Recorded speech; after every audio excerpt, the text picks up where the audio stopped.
দর্শক, তিস্তা পাড়ে অবস্থান কর্মসূচির খবর জানছেন সহকর্মী জুয়েল আহমেদ। সরাসরি যাচ্ছি তার কাছে। জুয়েল, তিস্তা নদী রক্ষা আন্দোলনের কি কর্মসূচি চলছে এখন? টানা অবস্থানে মানুষের অংশগ্রহণ কেমন দেখছেন?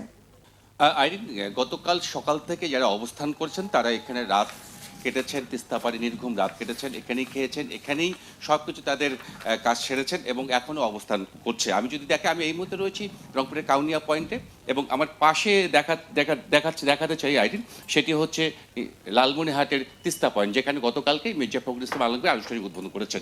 আমরা একটু কথা বলতে চাই এখন আজকে যে প্রোগ্রামগুলো রয়েছে, যেহেতু নির্ঘুম রাত পার করেছেন, মানুষজন খাওয়া দাওয়া সারছেন এবং 10টায় পদযাত্রা হওয়ার কথা, সেটি এখনো শুরু হয়নি, কিছুক্ষণের মধ্যেই শুরু হবে। আমরা একটু কথা বলতে চাই এই আন্দোলনের সহ সমন্বয়ক কামরুল এমদাদুল হক ভরসা, তার কাছে একটু জানতে চাই, আসলে আজকে তো বড় আয়োজন করছেন, এর পর আসলে দাবি যদি আদায় না হয় তাহলে আন্দোলন কোন পর্যায়ে নিয়ে যাবেন?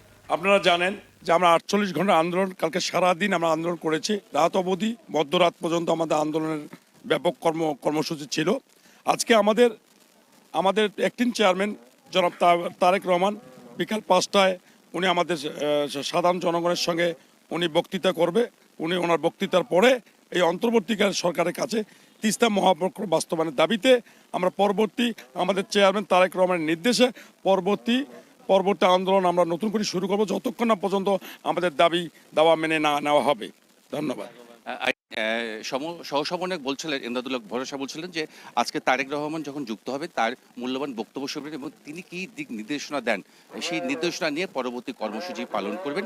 একটি কথা বলি আইরিন, তিস্তা হচ্ছে এই অঞ্চলের প্রাণ, এই অঞ্চলের জীবনরেখা, তিস্তা হচ্ছে এই অঞ্চলের সম্পদ। তিস্তা বাঁচলে উত্তর অঞ্চলের যে 8 জেলা রয়েছে সেটি অর্থনৈতিকভাবে স্বাবলম্বী হবে। আইরিন।